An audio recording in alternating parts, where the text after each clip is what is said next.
Unity. This is a show that has been around for many, many years, well over a decade. And so many people have gravitated to this show On the Mark. So that we know when we say, ladies and gentlemen, boys and girls, we know the entire family is tuning in. Welcome, and I say welcome to On the Mark for today, Wednesday the 13th day of March, or May, sorry. Wednesday the 13th day of May 2020.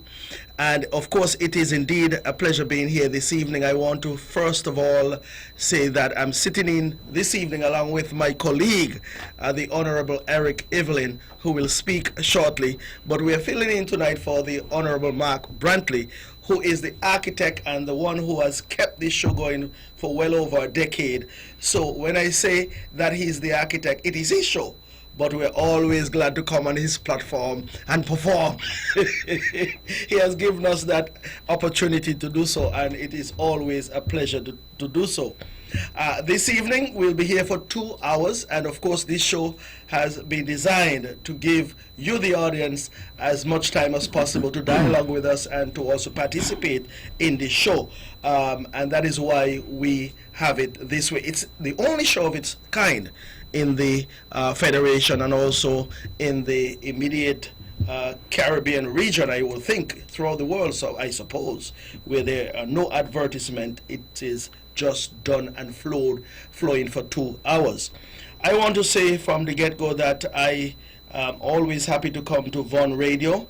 The powerhouse of the Eastern Caribbean is 860 on the AM. What is that? The amplified module, yeah, AM, and 93.7 on the frequency module, FM. If you never knew what that was about, that is what those abbreviation AM and FM stands for. So it's always good to be here at Von Radio. So ladies and gentlemen, like I said, I have with me the Honorable Eric Evelyn, and of course we started with that song from my good friend Gypsy. And I say my good friend because when I ran in the federal elections of 2010, he came right in the heart of Brick Hill and did a few selections there for the rally that we had right there in Brooklyn. So I want to say good night to you, Gypsy, if you're listening tonight. Of course, I said before, everybody listens to the show. But that song is a powerful, motivational song. It's some difficult times we are going through this particular time, but not anything that we cannot overcome, and that is what this song is suggesting to us. All of the Calypso enthusiasts out there, whether you're a Christian or not, the message is we're born to survive and we'll survive this pandemic situation and this crisis, and at the end of it we'll come out on the other side a much better, much stronger person or people, and a much stronger nation. Eric, welcome. Thank you very much, Alexis, and let me say good evening to all of the fine folks who are in tune to the Eastern Caribbean's powerhouse. It's a beautiful Wednesday night here in Queen City, Nevis, and of course we are here tonight. We are sitting in for our regular host, the Honorable Mark Brantley. I'm sure he's listening. Let me say good night to you, the Honorable Mark Brantley, and your family. Hope you're feeling well. And of course, it's always a pleasure for us, Alexis and myself, and of course, the Honorable Troy Libert comes in as well sometimes to host. And I know, as Alexis would have indicated, this is a show that is very widely listened to. This is a show that everybody listens to. This is a show that brings you quality information at all times, and of course we do not compromise quality when it comes to On the Mark, and of course when it comes to the Eastern Caribbean's powerhouse. I have to borrow a line from Weber this morning when he was signing out, and he said, when he was signing out, he said, one personality is going, another personality is coming, but it's the same quality. And I want to say that as well with On the Mark. Even though the regular host, the Honorable Mark Brantley, isn't here, he have set the bar that high that the quality is maintained irrespective of who is the host of the On the Mark program. And so we are delighted once again to be here. And of course we welcome all of you who are in tune, whether you're in St. Kitts and Nevis, across the region, in the diaspora. It's always a pleasure to be here with you.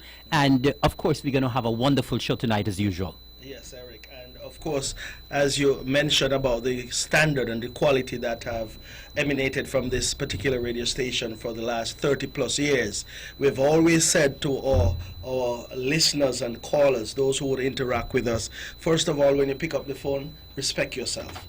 And of course, bear in mind you have to respect the station, respect the host, and of course that respect will translate into respect to the entire listening and audience and viewing audience as well, because you know we're streaming live. We're going via Facebook. That's the Von Radio's live streaming via YouTube.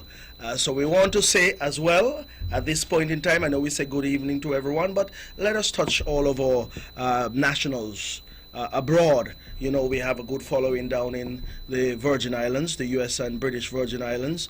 We also have a good following down there in Statia, St. Eustatia. Indeed. And of course St. Martin. Yes. And you know, we're going to get ourselves in trouble when we start to identify islands, you know, because we're going to miss Sabre.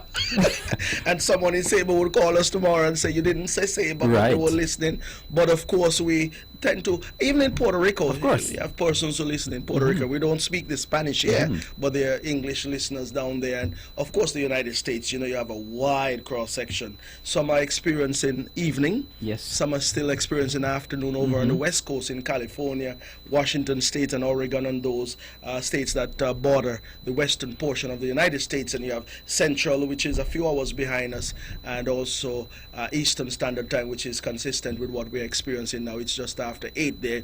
Places like New York and right down the eastern seaboard, South Florida, they're just about the same time as we are just now. So I want to say good night to all of the folks across the United States, all over the world, the entire universe. I believe there's a Univision who have transplanted and planted themselves at somewhere, at some country. And Alexis, throughout you the know, we world. have a lot of listeners in England as well. There are persons in England who stay up specifically just Correct. to listen to On the Mark. That is correct.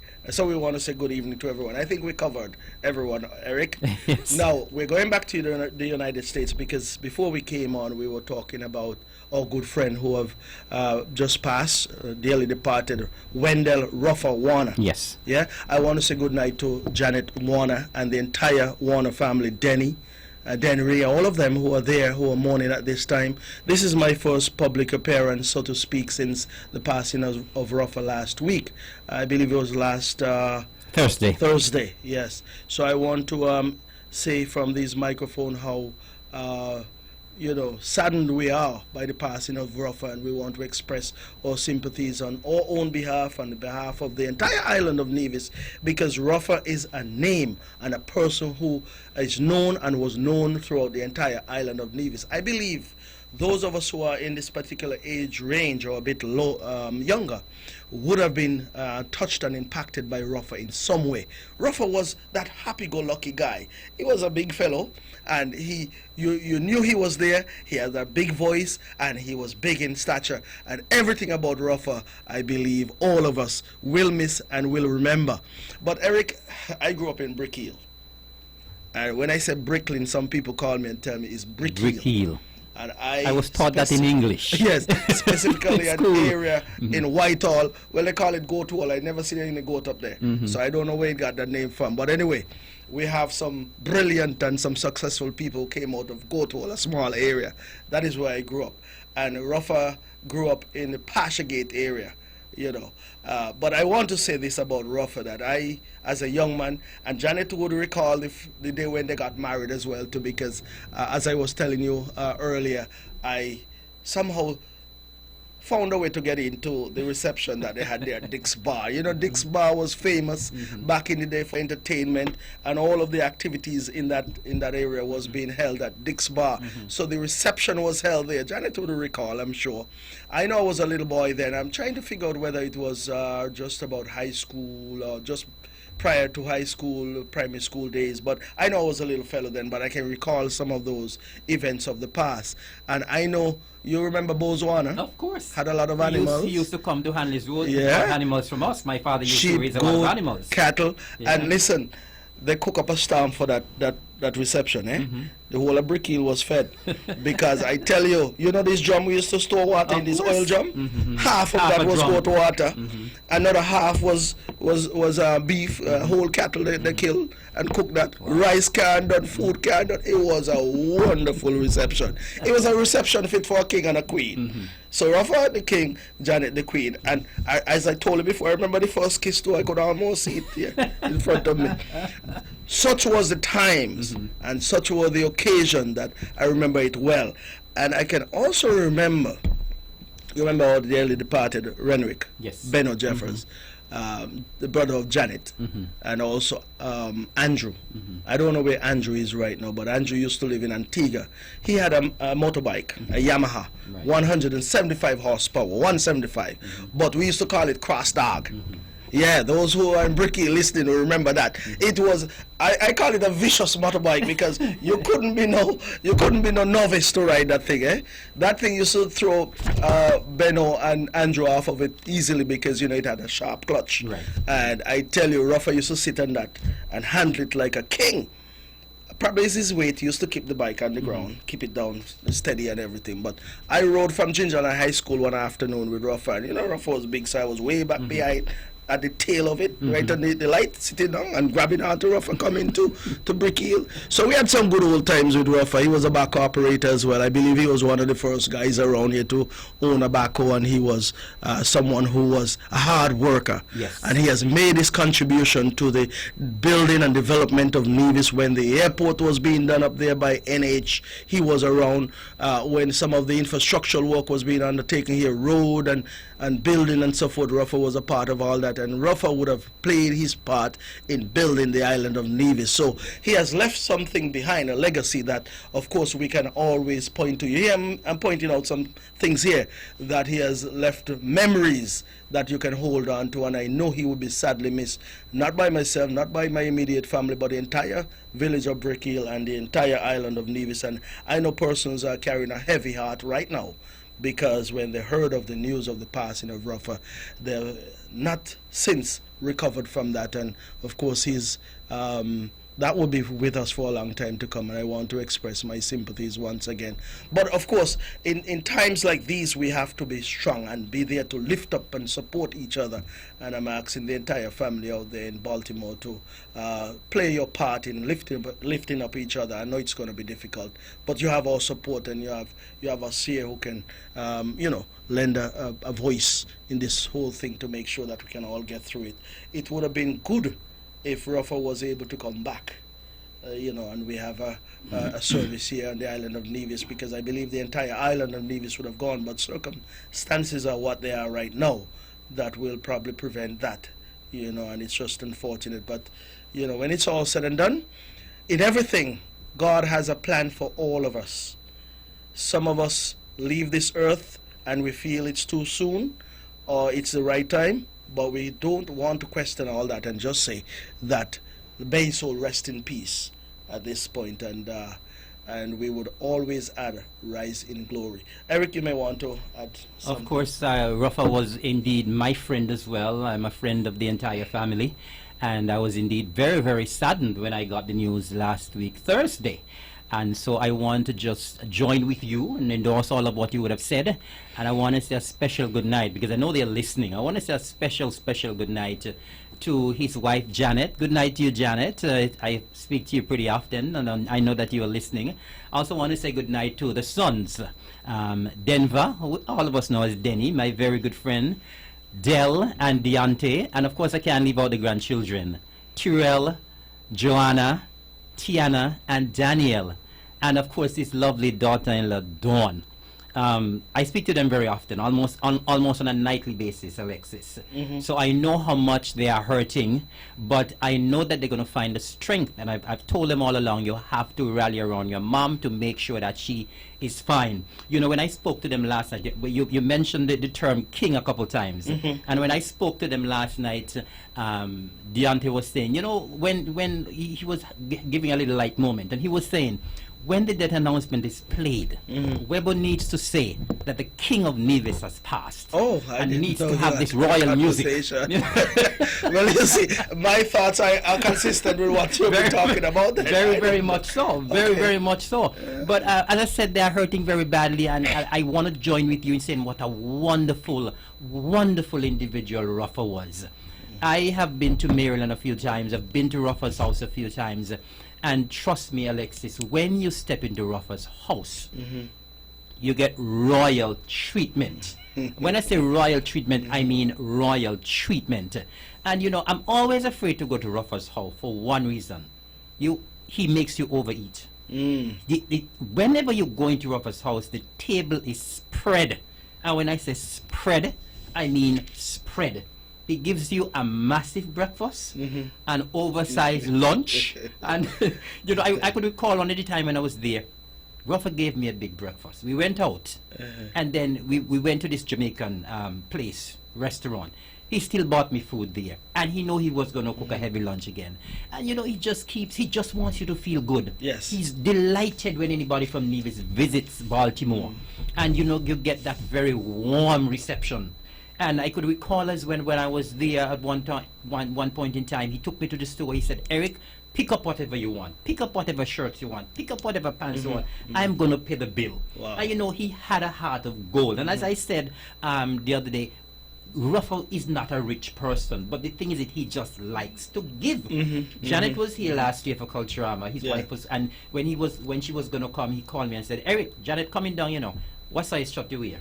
I said, "Well, Ruffle, I have lost some weight, so my size shirt gone down." Right? And of course, my shirt came. You know, Yes, so he was just this generous person. He just touched so many lives.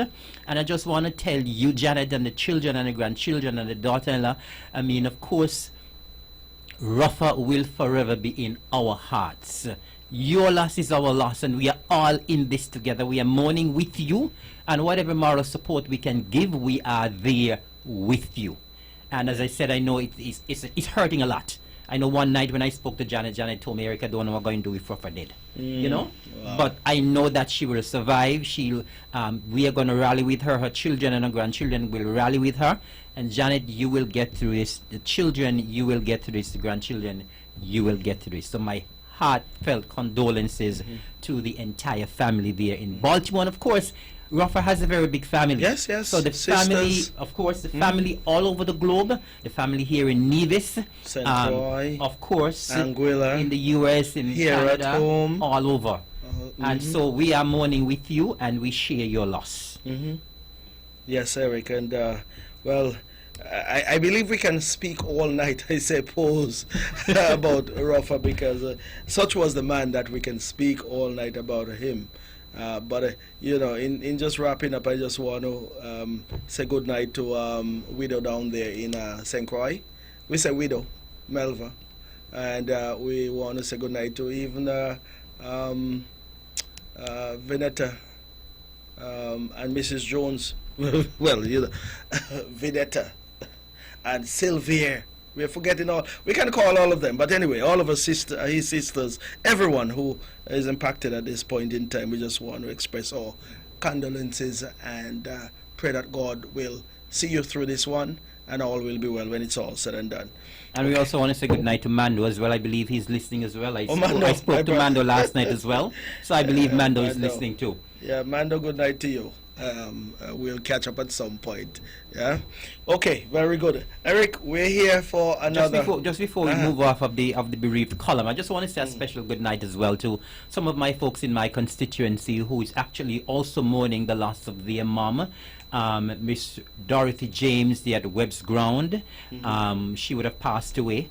And the funeral will be tomorrow. So I just want to say a special good night and condolences to all of our children and grandchildren, the children, Franklin, Joe, Keithley, Peter, Catherine, and Juliana. And my prayers and thoughts are with you. I know your mother was a wonderful, very soft-spoken individual. Her husband would have worked with me at New River when I worked there as the extension officer. He was also very soft-spoken as well. And so I know it's not easy to lose a parent. And so I want to extend heartfelt condolences to the entire family, the children, the grandchildren, the extended family of the late Dorothy James as well. Okay, very good, Eric. And while we're here on Nevis, we want to say good night to all those who are infirmed or who are at the Alexandra hospital as well. There are quite a number of persons there, and we want to say good night to you and wish you a speedy recovery, and hopefully you'll be up and about soon to make your contribution once again to the development of the island of Nevis. And I want to say good night to all of the nurses. Yesterday, this week. This week is Nurses Week. Yesterday was International Nurses Day. International Nurses Day. We also want to pay tribute to all of our nurses. As a matter of fact, you know, there's always the talk about nurses and the focus is on female. But I have a brother who is a nurse. He's a male, of course. And also a cousin who is aspiring or studying to be a nurse right here in the Federation at the, I think it's at the Ross University nursing school. And actually, we are encouraging some of our males as well to get involved, because we have heard so much emphasis being placed on females, and it seems like a profession that is just for females, but males can make a significant contribution there as well. Of course, when it comes to certain part of that profession, I'm sure the males will be just as adequate and even more adept at doing it than some of the females. I'm not trying to get into the sexes now, but of course we'll love to see many more males getting involved in the nursing profession, so that we have a well-balanced and a well-rounded profession here in the Federation, and more so in Nevis. So I want to say congratulations to all of the nurses. Let me tell you something, Eric. Those nurses go through a lot on a daily basis, and I want to give them my commendation for their dedication to the task at hand. I would have gone through the hospital from time to time, and you see an emergency situation develops, and then the nurses spring into action, and you understand the gravity of the situation then by the way they handle it, in terms of how they are able to jump in, all of them from wherever they come from, maternity, medical ward, surgical ward, wherever they come from, they converge on that particular emergency situation. And that is when the nurses do shine, to show you that they are important to the overall development of any country and the development of the healthcare system in any island or country. So I want to pay homage to our nurses this evening. This is your week where you're being recognized, but of course over the years your recognition has always been there, because you play an integral part in the overall development of us as a people, because you take care of us just like any other profession, but the nursing profession is one that I believe requires that degree of attention and commendation to ensure that we all stay healthy, because you're always here. Your health is your wealth. Of course. And with your wealth, you can always take care of your health. Cannot buy you good health, of course, but it cannot buy you anything beyond that. But of course, if you have health, good health, that is wealth enough for you to do whatever is necessary in your lifetime. And once you have that wealth, then you can ensure that you can, as best as you can, maintain good health. But Eric, you may want to also... Yes, of course, I want to, join you in wishing all of the nurses a very, very happy Nurses Week, and a belated happy International Nurses Day to you.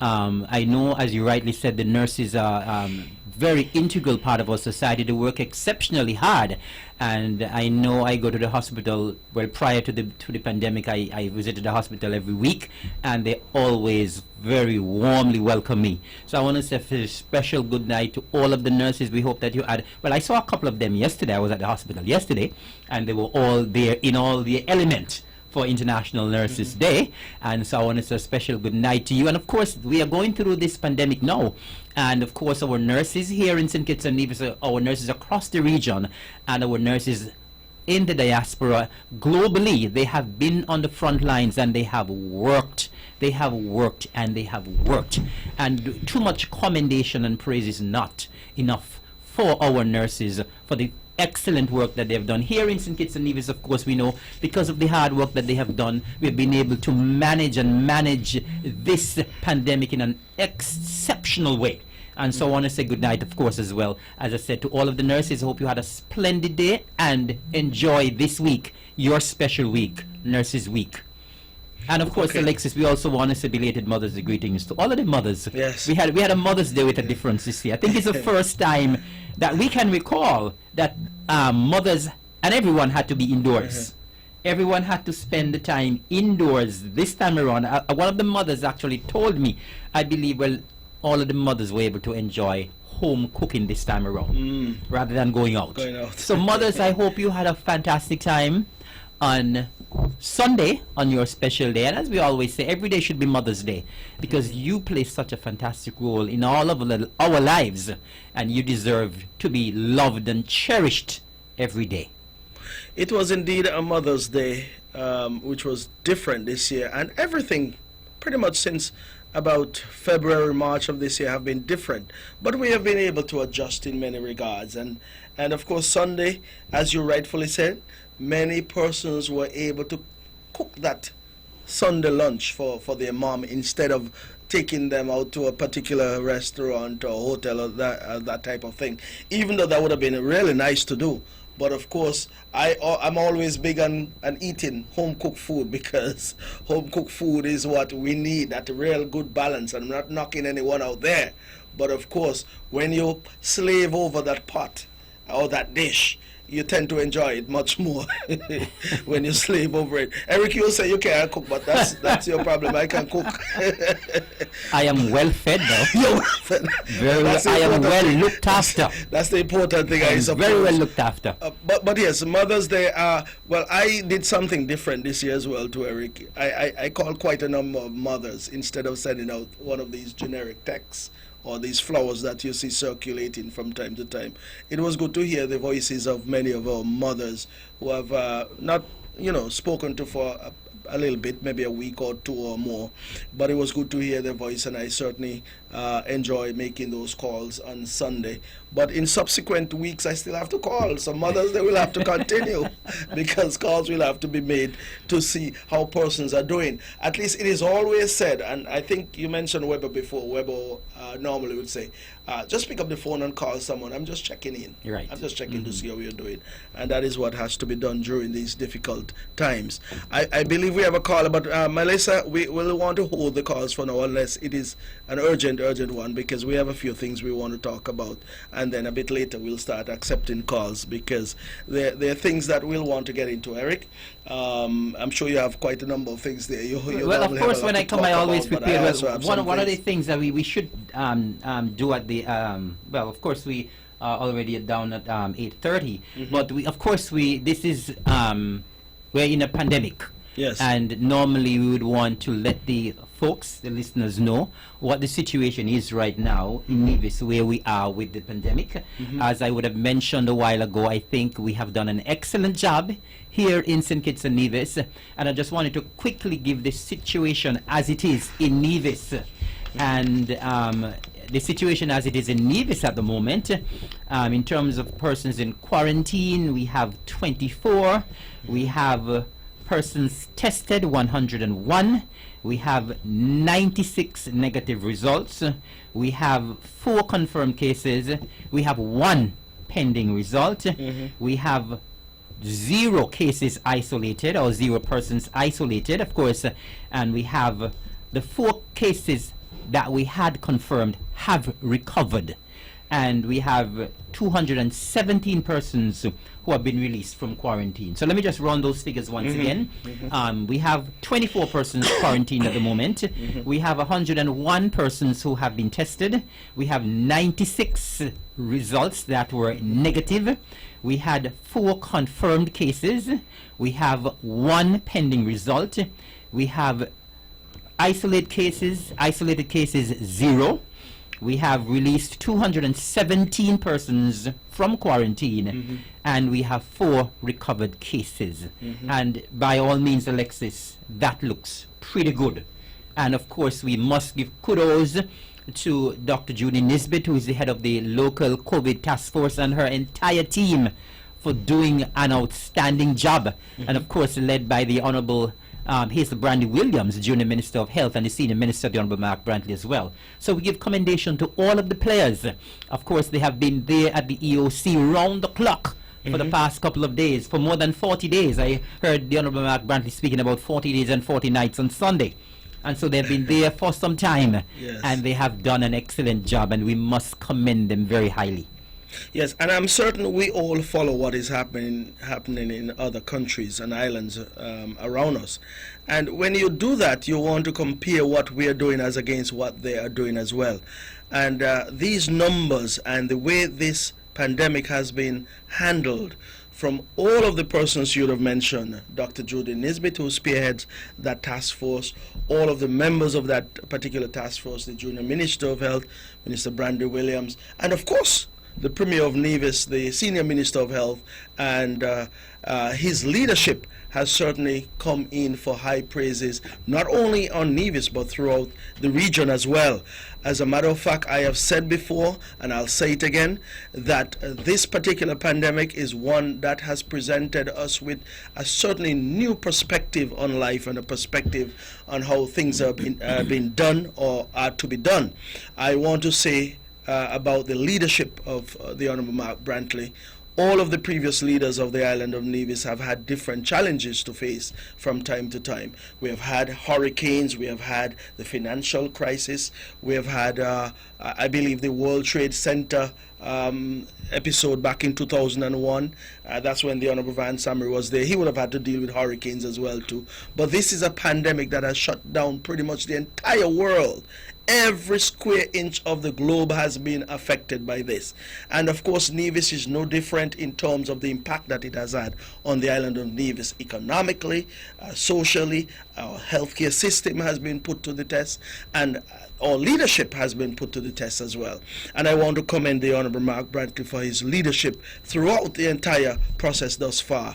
There is something about leadership that comes to the fore when a person is being tested, and the test that is being confronted with at this point in time suggests to me that he has proven to the entire island of Nevis, to the Federation and the region on a whole, that he has proven thus far to be a leader that has certainly put all of the necessary things in place to ensure that we as an island remain safe. Now, in saying that also, difficult times I'm sure lies ahead, but of course what you do in preparation for the future is also important, and the preparation has been done in that he has continued to dialogue with the persons who are tasked with managing this particular pandemic, and also has stayed in touch with the people of Nevis. He has had the On the Mark, and of course there is a program on a Sunday afternoon where he comes back and give various updates and give people a chance to dialogue with him and dialogue with present their issues and so forth, and see how much they can be handled. And I believe that he has done a marvelous job. I am singling out the Premier because of course he has never had to deal with something like this before, and none of the previous leaders have had to deal with such a situation. And I think he, as they say, he's learning on the job, but learning well. And I want to say congratulations to you thus far, Minister Brantley, or Premier Brantley.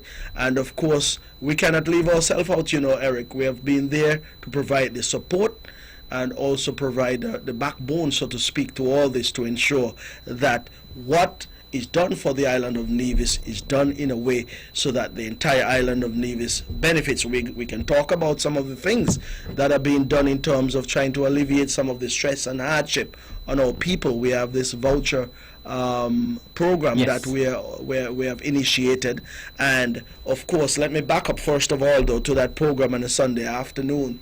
I hear persons out there saying that we're using government funds to have a program on a Sunday afternoon, and why they don't go and sit down, because Sunday should be for, you know, church and all sorts of things.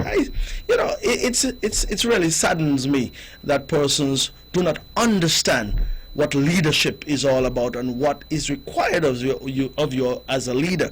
No one is interfering with Sunday. Sunday is always kept holy around here. But the bottom line is we are in a new era, a new situation we're dealing with here. So that program has been playing a major role in ensuring that persons are comforted and persons are fed with the right information. And people love this I don't even want to program, get into Alexis. the politics, Eric, because even if the government is paying for it, I said the government should pay for it is right.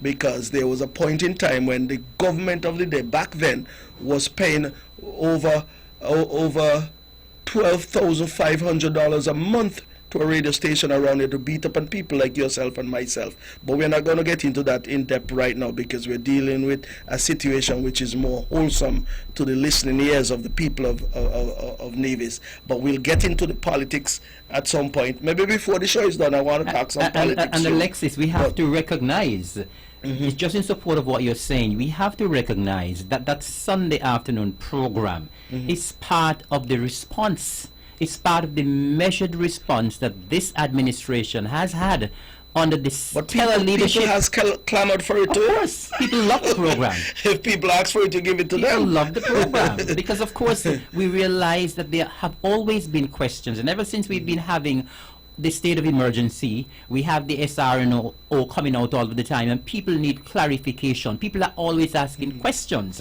and that is the reason why the Honorable Mark Brantley decided to have this show on a Sunday afternoon. And he has said clearly that this Sunday afternoon show is specifically for the pandemic.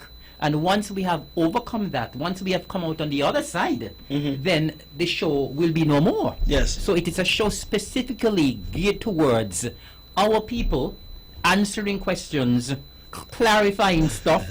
And as I said, I think it is a show that is well received. Eric, even if this show goes on for the next 6 months, once the premier has health and strength, I say go on, move on with it. Go ahead, because listen, if it is something where the listening public, the people or the citizens of and residents of Nevis are interested in having and want to have that, and want to have that voice in their living room on a Sunday afternoon, I say go ahead with it, because as I said before, I did say $12,500 they were paying per month to another radio station. Do the maths, it's $150,000 a month. A year, sorry, $150,000 a year they were paying to a radio station that didn't bring anything of substance to the people of Nevis other than to cost all of us. But anyway, let's get back to reality. So we are talking about some of the things, the voucher program, and while I'm at that, let me just thank all who have contributed thus far to that particular initiative. I want to single out for now, because these persons would have contributed directly to me in terms of picking up these resources or these funds to present as well. I want to say good night to my good friend up there in Boston, Veronica Brown and Washi Brown. They would have made their contribution of $1,500. Whether they want their names to be called or not, I'm calling their names because we want to recognize persons, especially when it comes to money, because money is a thing that you want to let people know that a contribution was made because people work hard for their money, and if their hearts are blessed to the point where they want to give back something, you have to recognize them. I also want to recognize the management and owners of the Finish Touch would have given $1,500 as well. Thank you very much to Leon Lescott and his team, and also Florence Nell Williams over there in Nisbet Settlement should have made a contribution as well. And when people dig into their pockets, we want to recognize you because, of course, you work hard for your money. You have the same difficult times as well that everyone is experiencing. And if you are touched by the fact that someone out there has less than you have and you're willing to give to those persons, we certainly appreciate that. We also encourage everyone out there who want to make a contribution as well to get in touch with either yourself, Eric, Evelyn, the Premier, Brantley, and also myself or anyone in the cabinet of the NIA, because we'll make sure that those vouchers are received by the most needy persons who want to. And Eric, I added a little thing because I had some provisions the other day that I went around and give out as well too. So whatever we can put our hands on to make someone's life a little better and to make them a little happier, we'll do that from the administration standpoint. We have already done quite a bit in that we have given up 10% of our salary, and that is significant as well. You were not there in 2013, but I reminded the Premier the other day that in 2013, one of our commitment to the people of Nevis, because we understood the difficulties that we were going to experience at that point in time. Even though we were in opposition, we saw what was happening. We saw the squandermania, we saw the wastage, we saw all of the pilferage and all of the things that were happening then. And we decided that before we even get into government, our commitment was in our manifesto that we'll give up 10% of our salary. I didn't know what my salary was going to be then. I know it was more than what I was working for at that point in time. But I was committed to that, and all of the members of cabinet at that point in time were committed. So this is the second time we're doing it, and if we have to be called upon to do it a third time, we'll do it a third time and a fourth time and even more times as well, because we expect to be around for a very long time to come. Extremely. Because the people of Nevis appreciate the effort that we have been exerting as a team, and the leadership has been stellar in the sense that I am absolutely certain the people of Nevis prefers and would have at any point in time suggested to anyone that they prefer a leadership of the CCM party in government, and whomever the leader is at that point, whether it was Van Samri or in this case the Honorable Mark Brantley, to lead us through these difficult times and to lead this island into prosperity, because we have shown in the past, and we are demonstrating it presently and will demonstrate again in the future, that CCM is the best party for the island of Nevis. And Eric, I know I'm chatting a lot, but well, I just want to I just wanted to back you up in terms of what you're saying, in terms of what we've been doing in this pandemic. Of course, you just mentioned a while ago that we, as ministers of the cabinet, we have decided to give up 10% of our salary, and of course, we cannot forget that the Premier of Nevis, the Honourable Mark Brantley, has not given up 10%. He has given up his entire salary. And all of the benefits from the Nevis Island administration, all of it. And he said he's going to do it until we have passed this pandemic. Of course, we have decided we're going to do it for 3 months. And apart from that as well, Alexis, we must remind the listeners and the viewers as well that apart from just doing that, we have committed other resources, our personal resources, $13,500 per month for 3 months.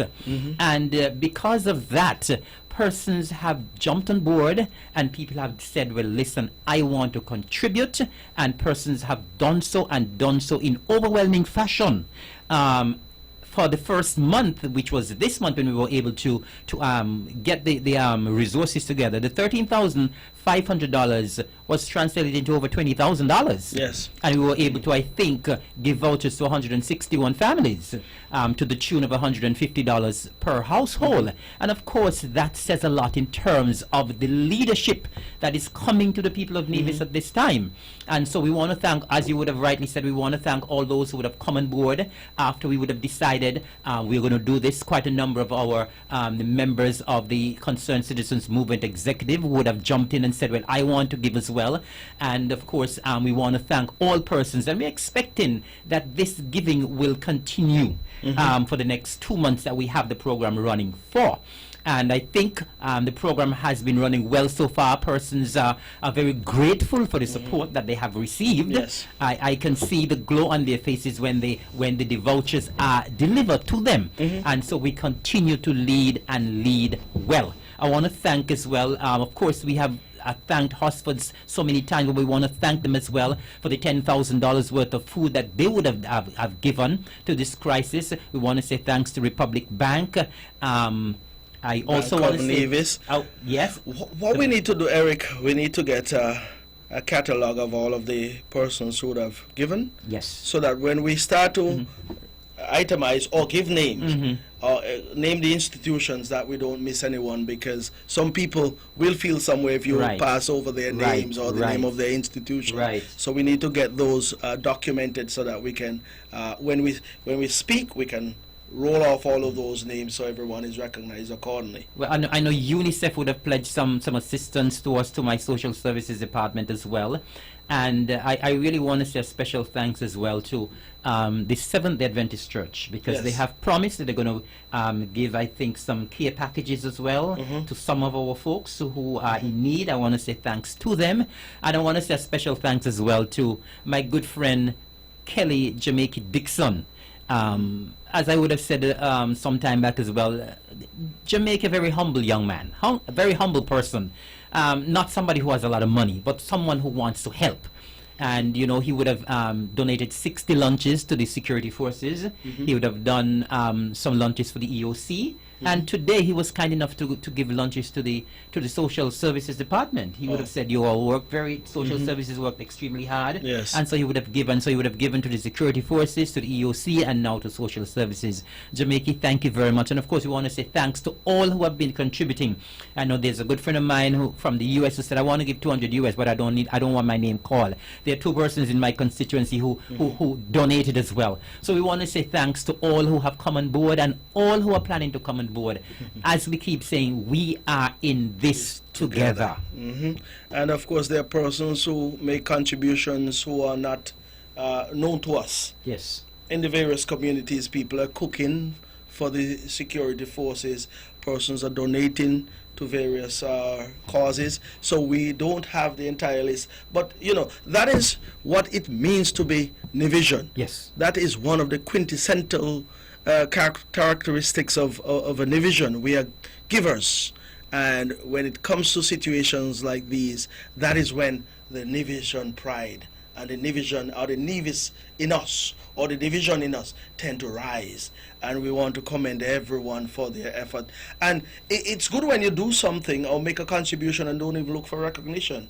It comes from the heart. Once it comes from the heart, it means so much more. And I want to thank all those who have been contributing and not seeking any recognition or making any fuss about it, but they do it because they have a big and wonderful heart. And we say thank you from the entire Nevis Island administration as well, because we can't do it on our own. As a matter of fact, if we were to use all of those resources from the government standpoint, then of course, who are we going to depend on? We still will have to depend on the citizens. Indeed. To pay their taxes, to bring in their whatever taxes they owe, so that we can do all of these things. So when persons decide, because we have given some breaks here and there, and they decide to contribute in another way, it makes a huge difference to the overall relief program here on the island of Nevis. And Eric, we can go on with the pandemic situation, but on the 1st of June we have another reality that steps in, and that is the start of the hurricane season. And that is something that we cannot sidestep. It is one that we expect and anticipate every year. This pandemic is something that came about, within months. But of course, every year from the 1st of June to the 30th of November, we have to deal with the realities that confront us, and that is the hurricane season. It can be a dormant one, it can be a semi-active one, it can be an active one, it can be a historical one, in that we can be hit by something that we never anticipated. And that is why we would have met, I believe it was Tuesday. That is the Disaster Management Committee would have met on Tuesday, and we had some discussions about some of the challenges we had last year. Various agencies and department of government would have reported on what they have put in place to prepare for the upcoming hurricane season. And of course, I am satisfied that there has been some preparations made. And part of facing the challenges that you'll have during a hurricane season is preparedness. And I see the preparation being done of our community centers that are going to will be translated into hurricane shelters. And I see all of the different subcommittees are putting their resources together, and they're meeting to ensure that they have the necessary plans and programs in place in the event that we're hit by any hurricanes over this particular season that we anticipate will be an active one. But preparedness actually translates into resilience, where you can certainly through your preparation get that resilience in place, where you can certainly meet the challenges. If not conquer them, you can certainly meet them in an adequate way, an adequate fashion. But we'll talk more about the hurricane season. We're a few weeks away from that, and of course we'll be back with all of the necessary public relations information. But I want people to stay vigilant. Even though you have a crisis on your hand at this point in time, keep in mind this one, we might be battling two crises at the same time, or two difficult situations at the same time, meaning the pandemic we're facing with COVID-19 and also the hurricane season that is upon us. But I want to commend Brian Dyer, Mr. Brian Dyer, who is the director of the Nevis Disaster Management Department.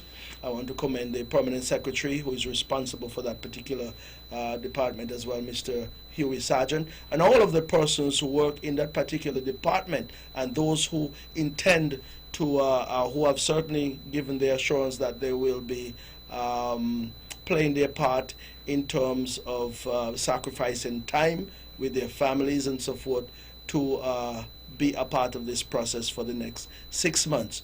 I want to commend everyone for their effort thus far, and hope that even though we are planning for any eventuality, that the good Lord would use his graces to protect us and ensure that we are not visited by any hurricanes at all, because we have enough on our plate. But if we have to deal with any, we'll have to prepare accordingly.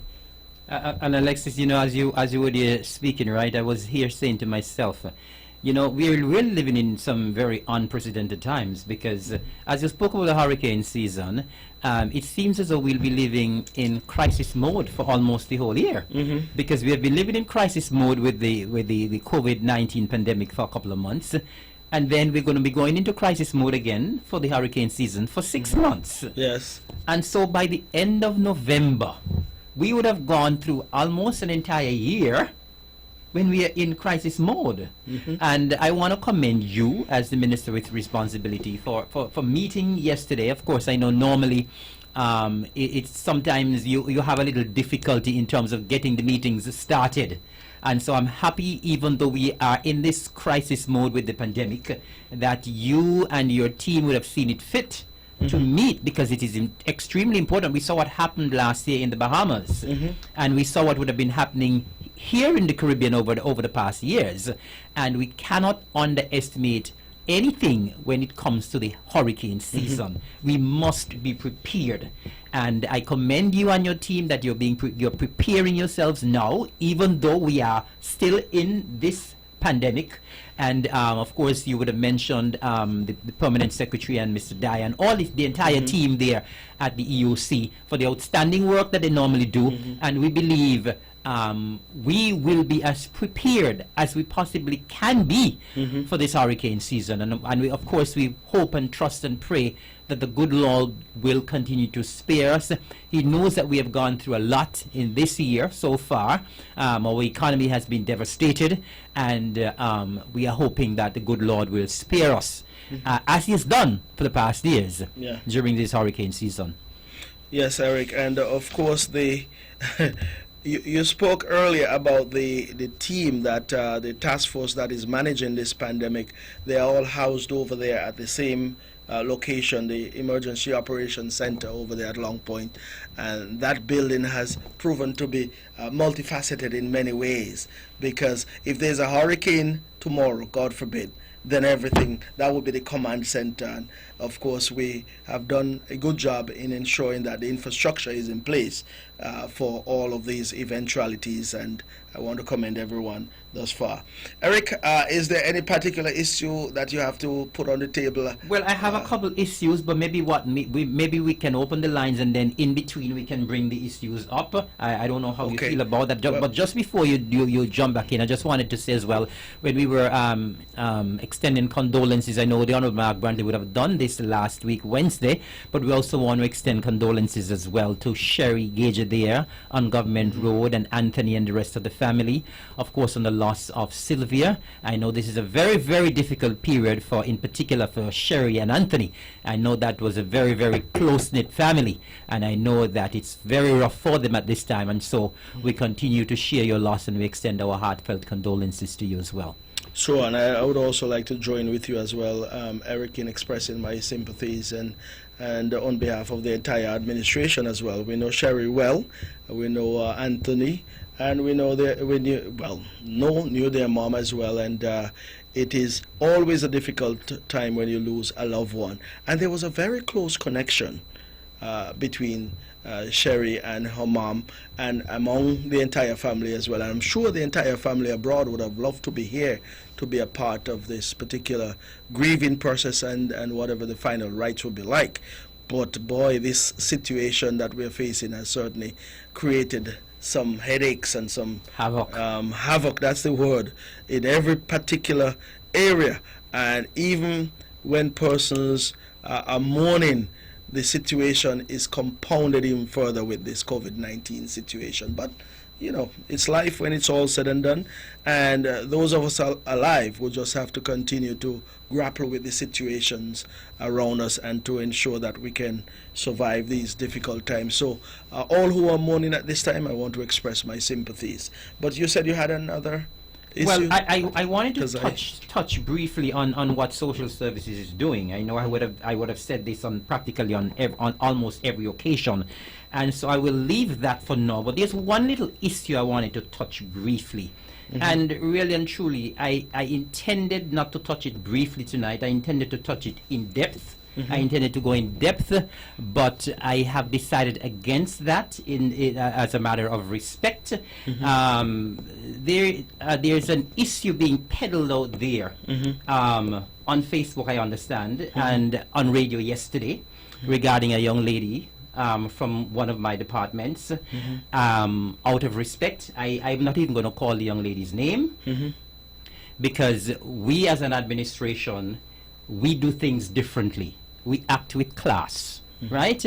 And when things happen and people put their entire information out there into the public domain, they don't realize that they are harming themselves. I was at my office yesterday, and I would have received a call from one of the permanent secretaries saying that there's a big song and dance on a radio station in St. Kitts about a young lady from one of my departments. And I just want to say that once you are working with the government, or once you're working with any private company, and there's certain situations that arise with respect to your health, there are certain things that normally happen. I want to make it absolutely clear here on the mark tonight that my ministry, the Nevis Island administration, did not unfairly treat anybody. I just want to say very, very clearly that my ministry, the Ministry of Social Development, we are in the business of looking after people. And people who are in contact with my ministry can vouch for that. People who are in contact with me can vouch for that. And I, Eric Evelyn, will absolutely not preside over anything that unfairly treats anyone.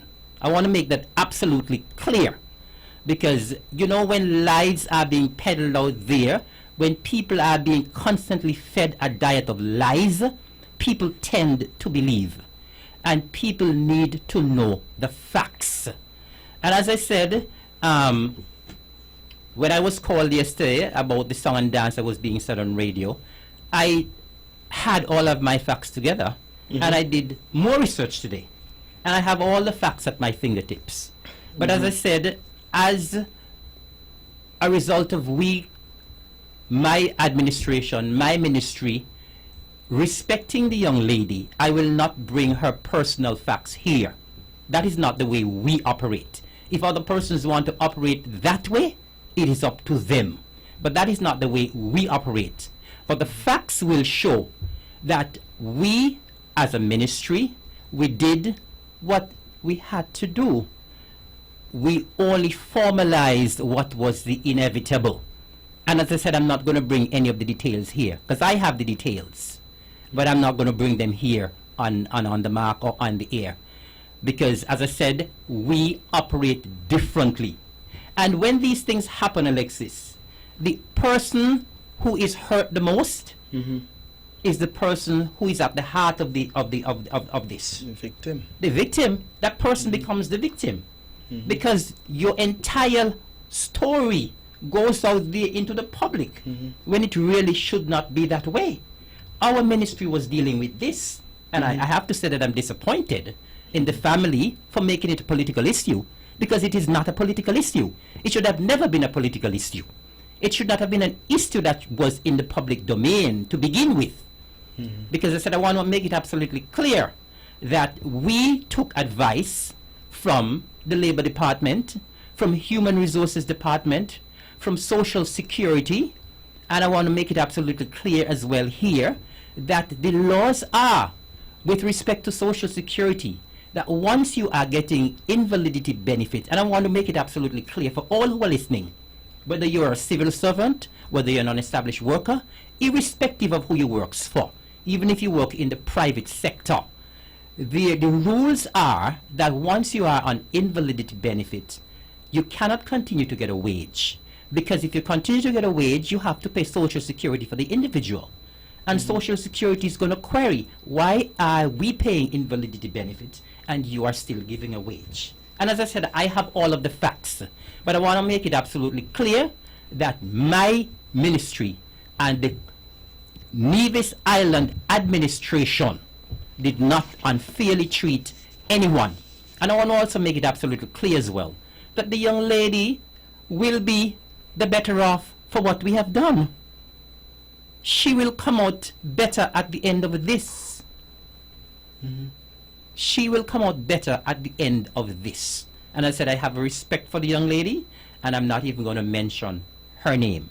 But people need to know the facts and stop believing all of the garbage that people are being fed every day. Garbage on the radio, garbage on Facebook. And people need to know the facts. Right. And I just want to say as well, Alexis, because as I said a while ago, I as the minister, I will not allow anybody in my ministry to be ill-treated in any way. I worked as the permanent secretary at agriculture for a couple of years. And I want anyone who worked in agriculture, and fisheries, to say, level one accusation at me when I was unfair. I was your PS, Yes. and you never had any problems with me. Never. Never. And no one at agriculture had any problems with me. Now I'm the Minister of Social Development. Nobody is having any problem with me. The ladies who work in my office can vouch that people are at my office practically every day. And they are treated well when they come to that ministry. We are not in the business, this administration and my ministry is not in the business of ill-treating anyone. And we have done nothing wrong. And as I said, the young lady will come out for the better. And she will now be the victim for all of what is being said out there. Everybody's going to know her business, and it's unfortunate. I want to make that absolutely clear. Yeah. The fact is that my ministry and the administration did nothing wrong. Well, I want to commend you, Eric, for at least showing some class and not calling any names. Class is class. And that is important, because there is always someone who has to elevate the bar, lift that bar, and be above the fray. And I want to say to you that I am confident that you'll handle that situation within the confines of the law, Of course. and be compassionate as possible in handling that particular situation. Well, Alexis, you know, this is a compassionate government. Yes. But the same person was talking about that he was signing social security forms and submitting them for persons when you know it is illegal. But I suppose some people are so entrenched in doing things that are illegal. Precisely. And entrenched in telling lies, blatant lies. well, exactly. So at least we expect no different. But I won't get into any name calling, because when it's all said and done, I'm going to tell you this much. I want to be able to go through politics, be a politician for the next amount of years, whatever the people of St. James see it fit to keep, or however long they see it fit to keep me there.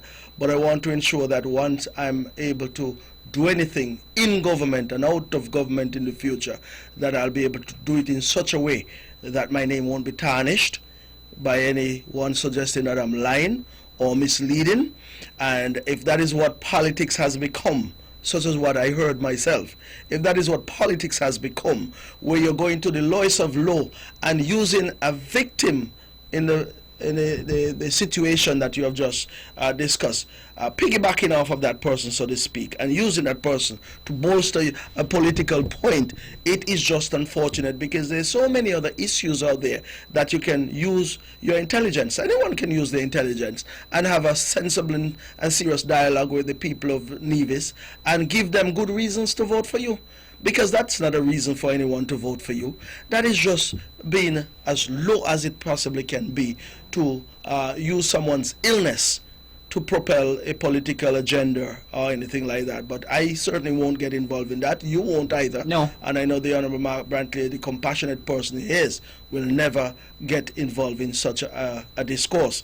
But it's unfortunate, but we won't spend any time on it. You will deal with that accordingly, Well, and ensure that the it has already been situation... dealt with. That's Yeah, the thing. you'll That's why ensure I'm that the saying it situation has is- already been dealt with. And that is why we'll leave that. But of course, sometimes we hear these things. But I'll tell you this much, Eric: no matter how many lies you tell, or how The truth often will you tell prevail. them, the truth will prevail, and people will get to know the truth. Whether it's about cockroachy, whether it's about something about whatever, people will know the truth eventually, because we live in a small island. We live in I consider to be a very small community, and persons or people know what is happening around here. And of course, you cannot fool anyone. You might fool them for a minute and play with their emotions, but when the dust settles, then the truth will come to the fore. And Alexis, that is why on the mark and Von Wade will always get high marks. Always. That's right. Because of course the motto of Von is only the best will do. And of course when I still consider myself as a member of the team here. But Webber always instilled that in us. Yeah. You have to come good and That's come right. clean. You don't play when it comes to reputation, and it's the same thing with Honorable Mark Brantley when it comes to On the Mark. Right. And whatever is said here on this program and On the Mark is always credible information. We always come with the facts. Yes. And yes, you're listening to On the Mark, and of course it's just about 10 minutes past 9 o'clock. Eric, we've been going for over an hour, and I'm certain the persons are lined up to call.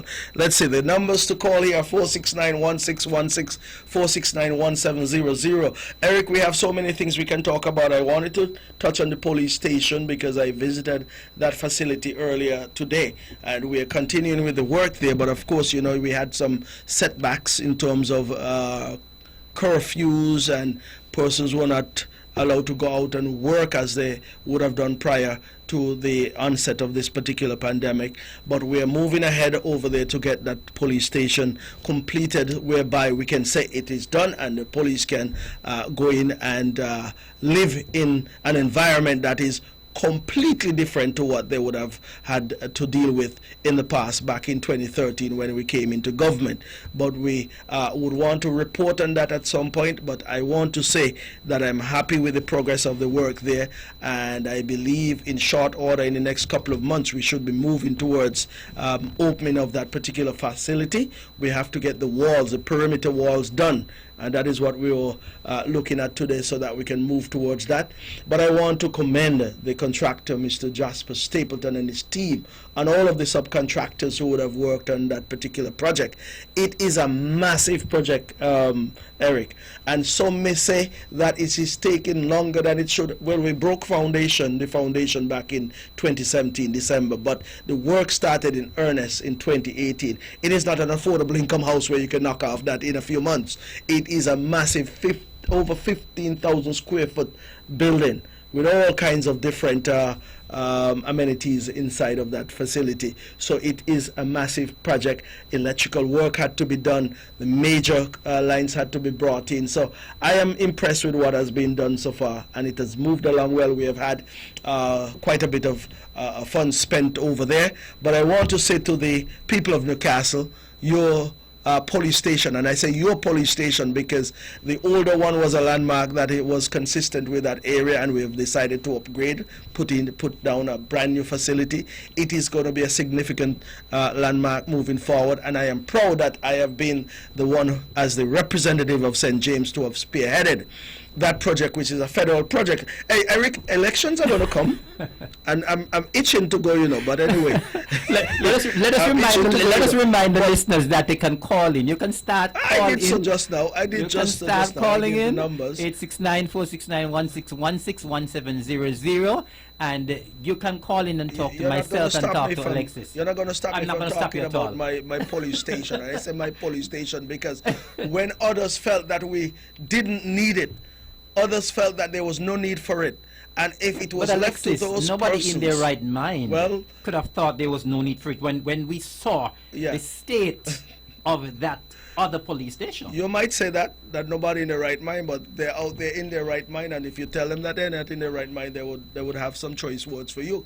But I want to say that when we visited that facility in 2013 and saw what was there, and all of the electrical wires were protruding out of the walls, and water was seeping through those conduits, and rat-infested, bat-infested cockroaches. It was a terrible situation. But anyway, we'll get back to it because you invited callers, so we have our first caller for tonight. Good evening, caller. You're on the mark. Hey, good evening, man. Good evening, caller. Yes, you're on the mark. Yeah, I'm calling from St. Louis. Yes, welcome. You pick up all of my time with you, man. Enjoy. No, caller. You go ahead and talk. You have your time now, but this is we have a show ongoing where we have to speak, and you'll get a chance to speak now. So go ahead. No, you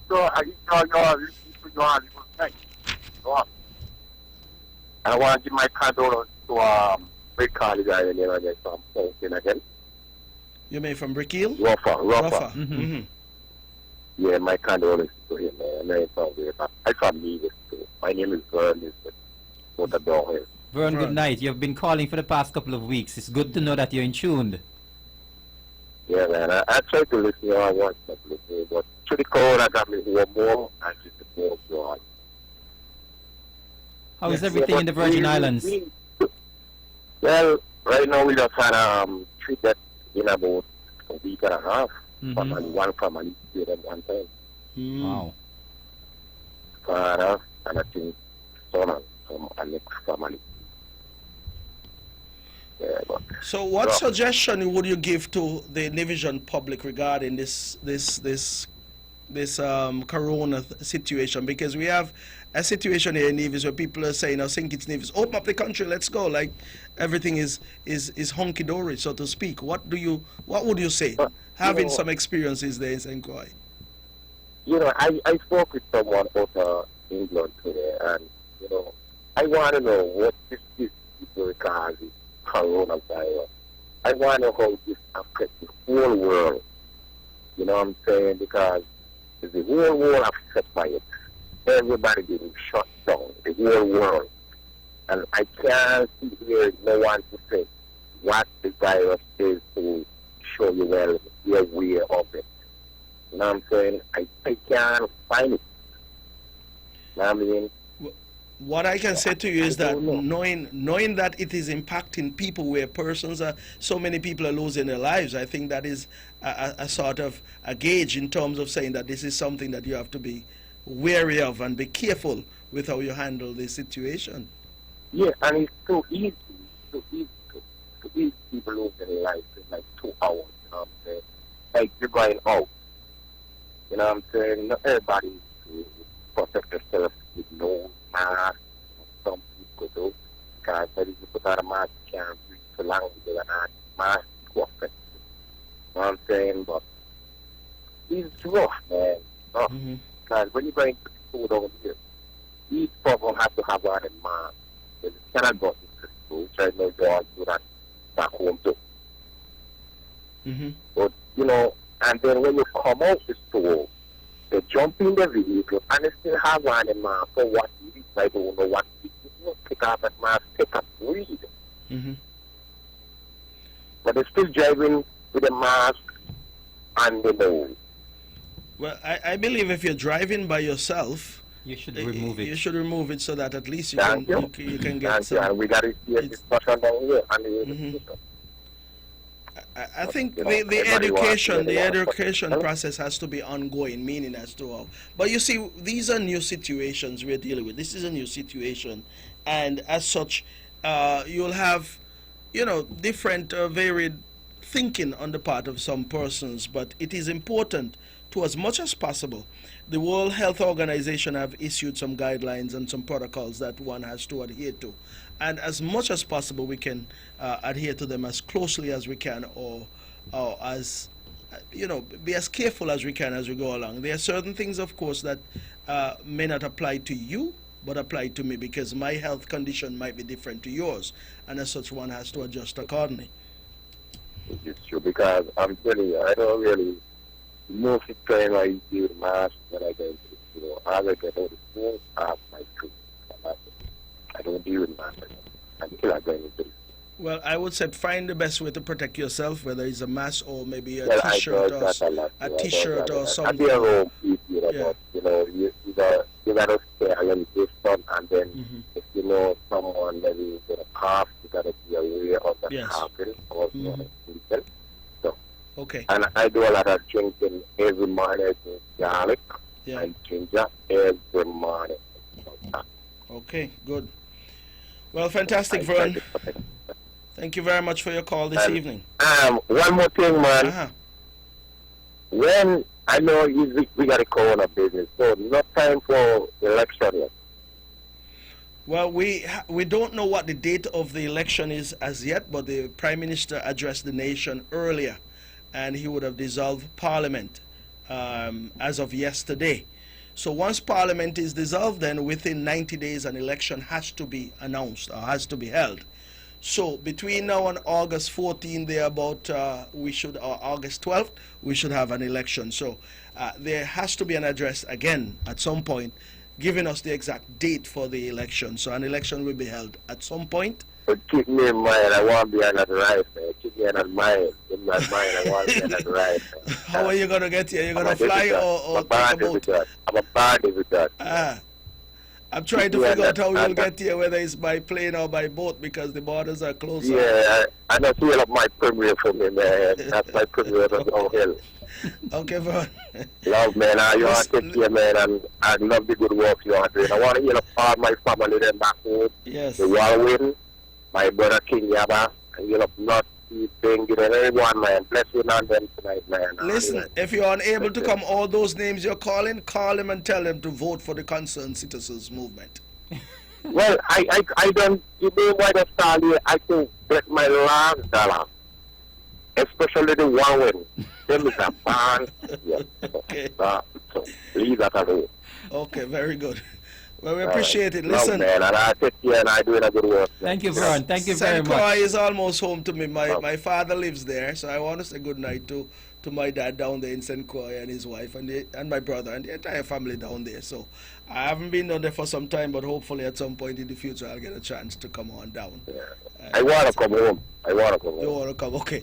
Listen up. We'll see what the future holds. Okay. Yes, it's 2018 I want to move. I need to come home. Okay. It's over too. Okay. Thank you, Well, Vern. Take it easy. That's All no right, problem. Have a good Thanks, night. Have a good night. Yes. All right. Okay. And, Alexis, let yes. me just say one little thing, as Vern brought up a point there, and I'm happy he brought up the point about the mask. Because, of course, we know that the regulations state that you should, once you're in public, you should have your mask on. Right? I understand that someone have an issue with me because I go walking every afternoon to do my exercise.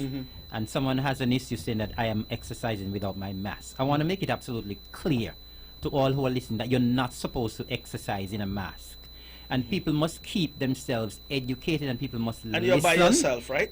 Well, two of us normally go, or sometimes three of us go walking. But Okay. irrespective, you are not supposed to be exercising in a mask.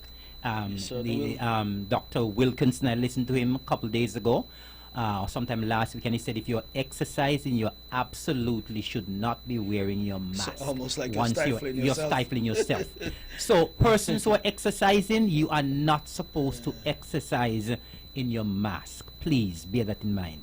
Yeah, and as you bring that up, Eric, all of the information that is being put out, people should listen.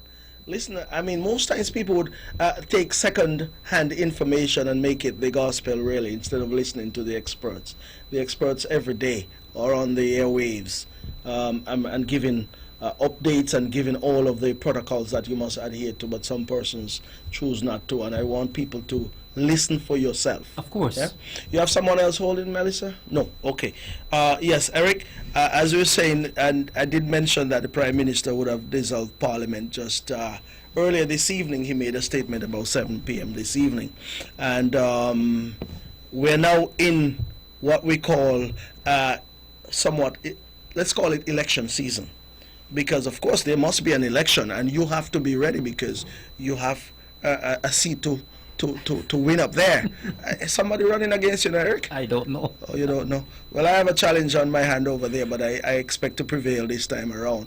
Third time is a charm, they say. This is the time to win a seat in Nevis 11 and make Nevis 11 relevant in the overall political landscape here in the Federation and make things happen in Nevis 11. And then, of course, Nevis 9, the Honorable Mark Branter will be holding on to his seat up there as well. We are going for the 3 seats here in Nevis, the 3 federal seats, and I do believe we have an excellent chance to do that. I know you have been saying, and the Premier has said so before, that he is leaving the politics, but from the time the House is dissolved, you are in a different era and a different climate, so to speak, because this is election time. And of course, I want to say tonight to the people of Nevis 11, which includes St. James and St. Thomas's, you have been voting for someone for 20 long years. That's 7,300 days. That's a long You're a mathematician, time. Alexis. Well, I did some quick maths in my head here. 7,300 days. That's a long time to vote for someone, and then you have nothing. Absolutely nothing to show for it. And when I say nothing, not even a pig pen. Nada. Not even a water house, as we say sometimes. And I'm dead serious about that. Because when you would have represented someone for 20 years, your constituency, the Nevis 11, St. James and St. Thomas's, you should be able to walk around and point to, that's my legacy, that's my legacy, that's my legacy. And if you cannot show that, it means that your 20 years or 7,300 days would have been 7,300 wasted days. Wasted days. Talk can't get it done. People want to feel the impact of your representation in their pocket and in the overall improvement of their lives and their livelihood. And of course, the people of Nevis 11, and I'm speaking to most of the people down in St. Thomas's. I am going to start politicking at 25 minutes past 9 because, like I said, that as far as I am concerned, once the House is dissolved, we have to start to prepare for an election. We know what we are facing with this pandemic, of course. Yes, we are facing a pandemic, but of course we still have to go to the polls. It is our constitutional duty to have an election and our constitutional right, once we're here on the island of Nevis or on St. Kitts or in the Federation, to go out and vote or wherever you come from. You go and make your vote and vote for the candidate of your choice.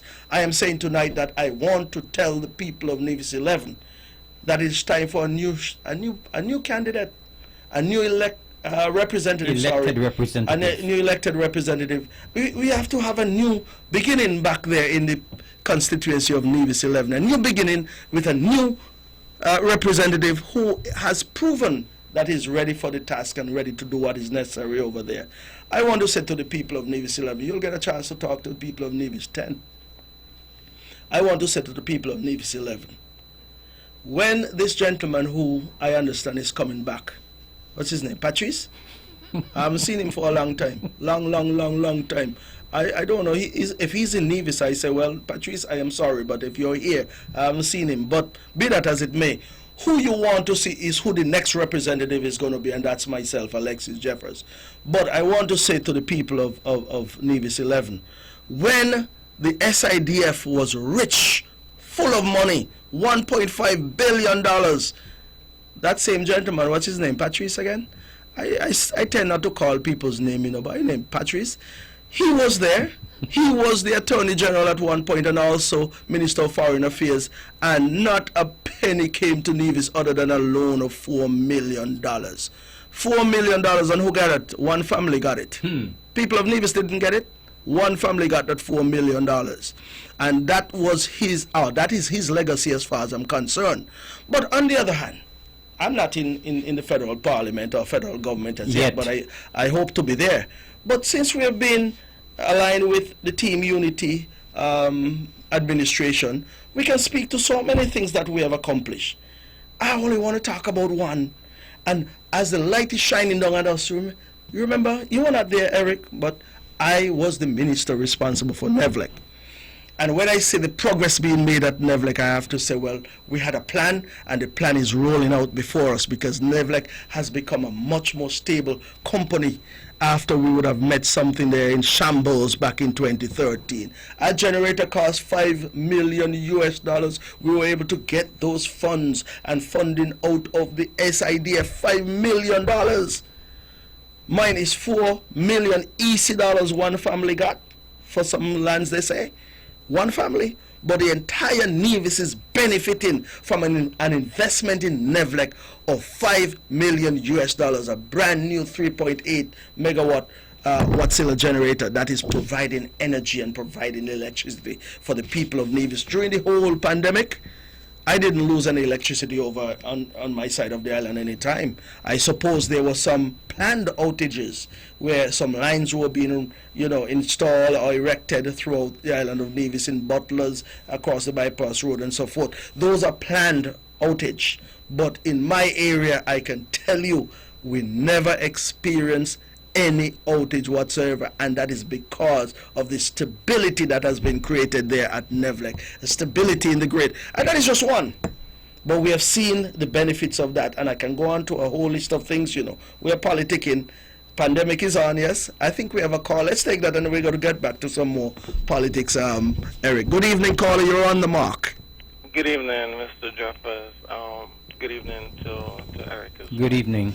You guys doing good? Okay. So, I tuned in late, right? So I basically heard you talking about your candidacy, but is Eric running in Gingerland? You will know in good time. I know you're from Gingerland. Oh, okay. So And I'm hoping that you will vote for me. I wonder why you don't run against these guys are politicians, but I don't know why they don't come against. Why didn't you throw your hat in the ring? I don't have the money or the ambition. You don't need the money, you just need a heart. You have a heart in your chest, go and jump in the ring. Okay. Another question, though. I'm just wondering, since Alexis is already set to be the candidate for federal, I'm just wondering, Alexis, would you be taking a second salary if you were to win the federal seat? Would you be taking the federal salary as well as your local salary? Listen, if I'm elected in the local assembly and elected in the federal assembly or federal government, that's 2 jobs, requires 2 pay. I want my money for the work that I intend to do. I'm not going to work for free for anyone. Oh, okay, so you intend... You would work for free? I work for free all the time. Well, if you're doing charity work, but government work is not charity work, where does it say it's charity work? In my country, I do a lot of free work. Carla, I have I do some too, but when it comes to, listen to me, Carla, hear me out, because you all have been making this a song and dance about 2 pay and 2 salaries. You're going to hear a list, a laundry list of all of the monies that those before us have gotten, We're not ready for it yet, because you are making, listen to me, you call the show, listen me good, listen me good. In the NLP government, listen me good, Carla. Listen me good. Ministerial salary. Caller, you call the show. You call on the mark. You call on the mark. Salary as well. If you don't want to listen to me, then you can have your own show somewhere else. Listen, caller, I'm being respectful to you. You be respectful, please. Well, I'm just asking a question. I answered you, and I'm going on with my answer, but you're not giving me a chance to answer you. We're done with this kind of gimmicks of messing up shows, That's what your intention and what the agenda is of all of you. Listen to me. Are you listening to me, Carla? Okay, but what you talking about, Mister? I just need this guy. But you're not giving me a chance to answer you. You're giving me a chance to answer you. I am the host of the show. Yeah, but you're circling around.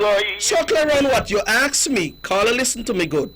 And let me be calm. You asked me if I were to be elected, if I'll take a salary from the federal, or I'll take what? And I told you. Oh my goodness, this caller. Okay, you're not listening. Who is not listening? Okay. Listen, me, I'm the host. Are you going to respect? I said from the onset, when you call the show, you're going to respect yourself. You would respect the host. You'll respect the show and respect the audience. Oh my goodness. Listen, let's give this caller a timeout. Let him go and come again, please. Thank you, Melissa. Let's move on, because that is just a stalling tactic. And after this, as he has gone, listen, caller, we're making a song and dance. Let's hold on to the call. We're making a song and dance about 2 salaries. Eric, it's up to you. If you're elected and a salary is there for the taking, if you want to refuse it, I'm not going to refuse one. I find that Nivisions have to get their priorities right. And when I say Nivision, I mean those on the other side. Because like I said before, the laundry list of monies, and I talk about enough money that all of them who have been there, who have been in the local assembly and in the federal government, those who have also worked for the federal government while they were in the Nevis Island Assembly, you'll hear the laundry list when the time comes. But we keep harping on this 2 pay, whether you're going to get a pay here or pay there. Listen, the Constitution allows it for you to do that. But also, listen me good. Listen me good. That's why I say we as Nivision, especially those in the opposition, have to get their priorities right. The Constitution also allows for a Nivision to be the Prime Minister, I ain't hear none of them saying that they want a Prime Minister out of Nevis. But they're talking and latch on to this toupee. We want a prime minister out of Nevis too. I don't know who it's going to be, but the Constitution allows for these things. You're not breaking any rules. You're not infringing on the Constitution. And I'm saying from this rostrum, and the tapes are running, if I get elected or when I get elected, there'll be a salary attached to that particular position, and I want my salary. And I'll collect my salary here. I'm not going to run away from it, because the bottom line is, no one, they keep saying, Ivor Stevens, Sim Daniel, all of them have gone to the great beyond, so they could call their name as much as they want. But the evidence is behind. The evidence is there, and they know. And when callers call the show and try to be disingenuous, and the facts are known, they want to sound a certain way.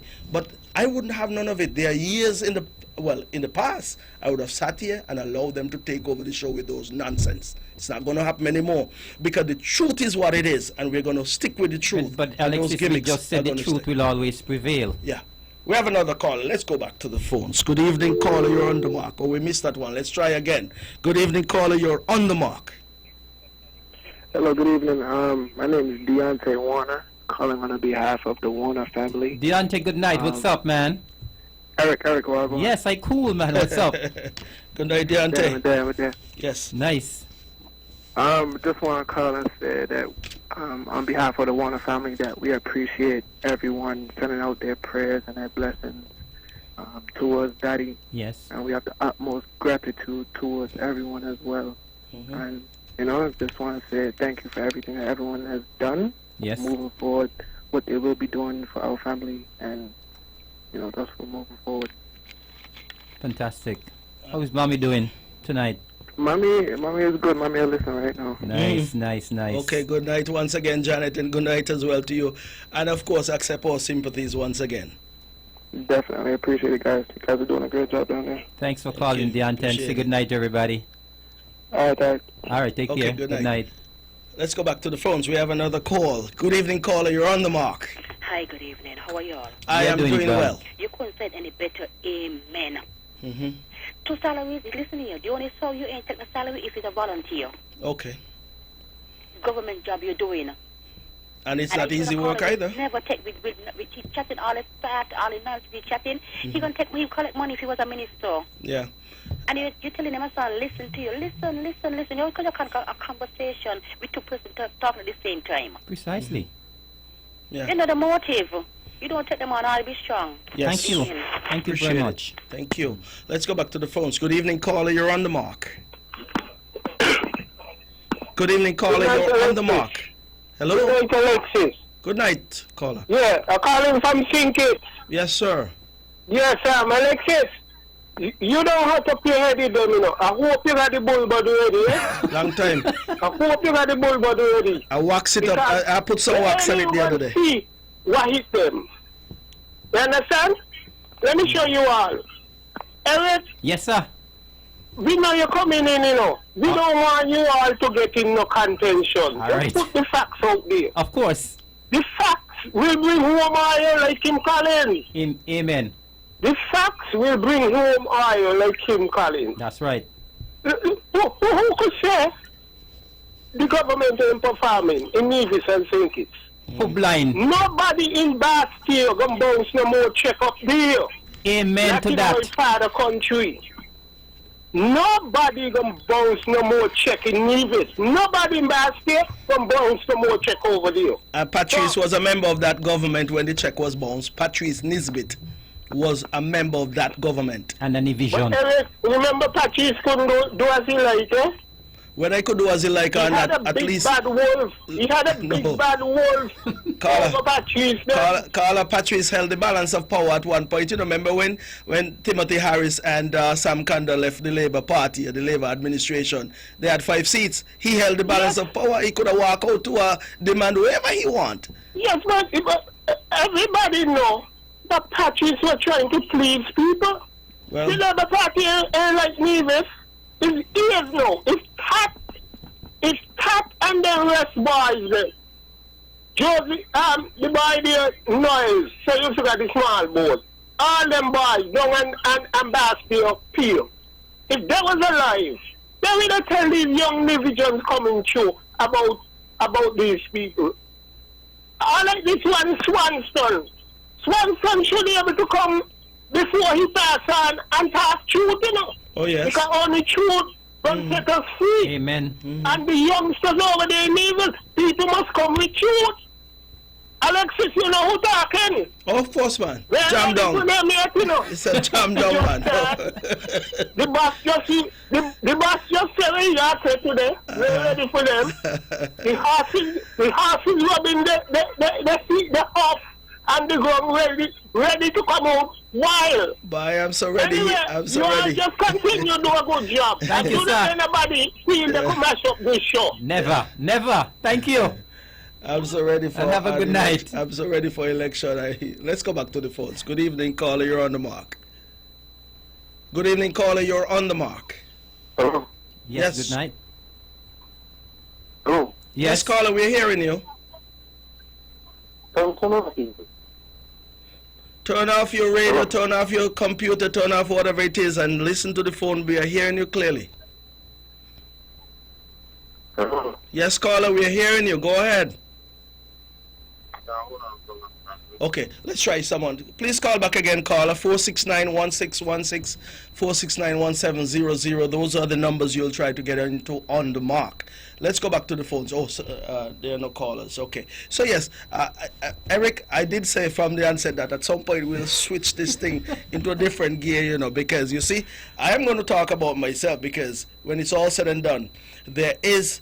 people would have to bring a record and put it down there, and then I'll bring mine, and we'll talk about one and the other. I've never been in the federal parliament, but I've proven that I'm a worker. I can get the job done, and if the people of Nevis 11 wants a representative who is going to work on their behalf, well, you have the man right here behind his microphone, Alexis Jeffers, who is willing to do so. Because I can say to you, the caller was right, that no more checks are going to be bounced from Bastille, because I sat in the cabinet room back in April of 2014 when the calls came from the permanent secretary, Mr. Colin Doe. I think he was the permanent secretary, yes, at that time. And he said that something has gone wrong. People went to all of the banks around Charlestown and not a penny was there for them. The Premier then, the Honorable Van Sammy, would have called the chairman of the National Bank. And the chairman said, I'm going to get back to you. We sat in cabinet from 10 o'clock until sometime, I believe, after 12 minutes to 1 or so thereabout. And the call never came. Wow. It was intended to embarrass the concerned citizens movement because the Labour Party did not have a government in Charlestown of their choosing. The people of Nevis chose us to be there, and we were in government and doing what the people of Nevis wanted us to do. And they will continue to choose And us. you know, those checks were bounced, and we decided at that point in time it will never happen again. Just as the caller said, we have put things in place on this side of the waters. I mean, you probably may not be too familiar, but of course, we now do a lot of business on this side of the aisles, on this side of the water. And of course, the Premier currently and the previous Premier would have put an infrastructure in place to make sure that the civil servants of Nevis who rely on that check at the end of the month to pay their mortgages, to pay their water bill, their light bill, send the children to school, we will never want it to be the case again where they go to the bank and are embarrassed by the fact that the money they would have worked for is not there. So I want to give that assurance to the people of Nevis that your CCM party in government will always ensure that your salaries are paid. We have a caller holding. Let's go back to the phones. Good evening, caller. You're on the mark. Hi, good evening. Good evening, caller. I like to start with the program with respect, you know. Mm-hmm. And I trust having our respect. Yes. Now, I appreciate the fact when Eric touched on the history without touching on it. Mm-hmm. But the way I call is that I want to talk about this point that I just hear you bring up about wanting a prime minister from Nevis. Mm-hmm. That's my point from ever since me know myself. That has been my argument. And me personally, I'm for secession, and I believe Nevis should move in that direction. It doesn't have to be any hostility, but we should be politically independent. Mm-hmm. Anyway, I just want. But caller, before you go on, hold your thought. I hope I was understood, or I'm not misunderstood by anyone that I'm saying we want, but I was saying the Constitution allows that to happen, but Nivisions are not clamoring for it, which is strange. But understand what me say too. Yes, Me yes. clamoring for it. Me clamoring for it. That's what I want. Okay. Why should be ruled by somebody from Bastia all the time? Okay, I hear you. I just wanted to make my position clear. Yeah. Anyway, I was saying, jam down. I just want to be jam down tonight. I hear him just calling. Yes. I heard. Yes. Okay. Thank you very much for calling. Thank you, caller. Let's see. Is there anyone else holding? So yes, Eric, I've been holding the microphone. I honestly, You like to hold the mic, so I don't have a problem with that. Tell you I'm ready for a campaign. But you see, the thing is, Alexis, the thing is, of course we know that we are in pandemic mode, and the Honorable Mark Brandley has been holding back all along because he has quite a lot to say. Mm-hmm. I know he normally brings a briefcase, Yeah. or what you call in olden Grip. days a bilise or a grip. Mm. And I believe maybe this time around he's going to have more than one grip because he has so much things to unleash. But I know he has been saying all along, and I respect that, and we all respect that we are in this pandemic and we are going to leave the politics aside. But with the Prime Minister dissolving Parliament since yesterday, of course we are in pandemic, yes, but we'll still have to switch gears. Because with the dissolving of the House, with the dissolution of the House, it means that an election must be called within 90 days. I think we have until the 12th of August for an election to be held. And so we are now saying to the good people of Nevis, to the good people of the Federation, that yes, we are still in pandemic mode with the coronavirus, the COVID-19, but we'll still have to switch gears. And we are good enough for that. We are classy enough for that. We'll know how to make the change. So we want you to be aware of that an election is around the corner. Even though we are facing this particular crisis, people expect us, Of course. at some point to take it to the next level. People are, listen, some may say they're wary of elections, but there are persons out there who love the whole atmosphere.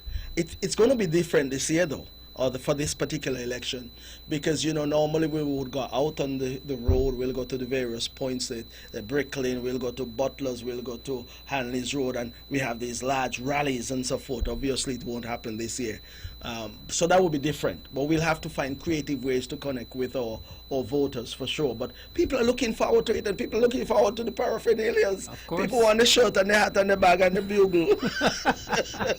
So we'll have to figure out how we could get them to people. Let's take this call. Good evening, caller. You're on the mark. Good evening, Yes, caller. Alexis. Yes, sir. I was saying, the young people and think it's a Nevis. They don't understand the history of the politics and boat islands. You remember them sailboat? Yeah, man. The lighters, yeah. Overnight and them. And Tat. And Tat and all them boys. Yeah. And he had a old man used to captain, I can't recall his name, but he had a young son that walked down and Port Zante. All them there was what in this politics when it comes to think it. Nobody gonna bring us back to where we was with them boys. Anytime they reach down the morning time, put up them old lady to go on the market with the basket and go. Politics start after 9, You understand? Think it's serious politics. Yeah. You understand? And I want all and I want the young people in Nevis to understand. It didn't easy order. Sure. It need an easy order, and nobody from Bastille will take us back to that. Think it's a needs. We must live nice. We must live like brothers and sisters. That is how it's supposed to be. We just say badness Anyway, out of style, right? I don't know to do, is focus. Oh yes, we are very much focused. Half them down up them off to come out the thing. You understand? Because as I tell you, they will know where the bullbud hitting them. They don't just feel it. They will know where it hit them. Ah, you Have like a the good bull- night. Have a You good like the night. bull story, boy. I wonder where we Senior got Minister, good night. Good night. You like the bull. I was told to run away with that and get a new jingle, but then the majority says stick with the bullbud, pass the bullbud. So you look like we got to stick with it, Eric. Let's take this call. Good evening, caller. You're on the mark. Good evening, caller. You're on the mark. Alexis, Yes, caller. good night. Good night. And Mr. Evelyn, good night. Good night to you. My logo sign me call from Montreal. Fantastic. Yes, welcome, And the sir. reason- and the reason me call me here is something wrong there just now. Mm-hmm. It's a parliament dissolved yesterday, Yes, as of yesterday. and you say that the election have to call in 90 days. He has to. Within. No, Within. no. You know, one state of emergency. The state of emergency list? No, it's still on. Well, you keep that wrong. You don't know how long, you don't know. It could go for next year, next 2 years, you know. What do you mean, the state of emergency or the election? The election, you anytime you under one state of emergency, unless the emergency no lift, you can't get an election. Yeah, well, caller, I suppose that's a debate you can have, but I'm going to tell you this much. The way I understand it is that we're going to move to an election and it's coming soon. No, that's not, So, that no one normal. Maybe you're the constitutional buff, a constitutional No, lawyer to tell. You probably should advise the Labour Party. Alexis, come. No, caller, I think you're wrong, right? Alexis, listen. Yes. Listen. That no one normal. Study one state of emergency be. Mm-hmm. You get read? One state of emergency and no normal case. Mm-hmm. So that's why the opposition may make nice with the when they make a parliament the other day and then thing because they recognize that it could delay. Mm-hmm. I hear you clearly, caller, but when it comes to a state of emergency, there are different categories and different levels, right? Yeah, okay, but let me say, okay, right, and you're right, but listen now. If the COVID, if the 19 make one surge, you go get election? Well, I don't want to surge. No, I don't want you don't want. I hear you, but you're asking me. Nobody tell me want this. You're asking me to. We're going down a road that I really don't want to go. We can have a debate about it and throw in all that in the mix, problem. right? I am hoping that we're moving towards an election shortly because yeah, but to avoid. Everybody hope for, but what me say now, you see, if I say that and something else changed now, well, why have I said that? Well, if something has changed, we adjust accordingly and adapt to situations as we go. Okay. But we have done a very good job in containing this particular virus. And as such, by containing it and have had the type of results that we have, then of course it clears the way for other things to happen. We want to move on with life, you know. Just no more time for mislead nobody. No misleading in this. No misleading. Okay. Once Parliament has been dissolved, because in a sense then I can backtrack and say the fact that we're in an emergency, state of emergency situation, the Prime Minister could have avoided. And then you have a constitutional issue to deal with because Parliament would have automatically dissolved tomorrow. And you don't want that as well when you know you're in a situation where you can dissolve it. Yeah? Okay. But you know, as we go along, we will talk. all those who have all of the constitutional, how should I say, have a good knowledge of it, can come and put all kind of mix out there. But I am ready for an election. Let's get the country moving. Okay. See? Okay then. Thank Okay. you, caller. Thanks for calling. Good. All right. Okay, let's go back to the phones. Good evening, caller. You're on the mark. Hi, Alexis? Yes, caller. Good evening. Hi, good evening. How are you doing? Well, I'm doing just as good as you, I hope. Well, yes, I'm doing wonderful, and Excellent. good evening to Eric. Good evening to you, sir. How are you doing? Yeah, I'm doing excellent. Great. But I just tuned back in. I've been quite busy, so I just call in specifically to wish my godson, who celebrated his 5th birthday yesterday, Caden Jones. Had a wonderful time. Love his balloon, enjoy his cake, and he was well pampered, which he is groomed by his wonderful mom, Glendale Jones and Devon Jones. So he is in very good care, guidance, protection, and excellent management. A brilliant son of the soil. Carl, I don't want to move you along, right? But I know you normally call in the last few minutes, dying moments, and we have about 5 calls holding on. So Okay. I want to make sure we give those persons a chance. So you can. Let me just say this before we go. Yes. That I have minimum 300 reasons why the former government will not be the government and don't deserve to be in any government in the future Wait. of our country. Be careful when you say farmer government, because the farmer government is the Team Unity. The parliament was dissolved yesterday, right?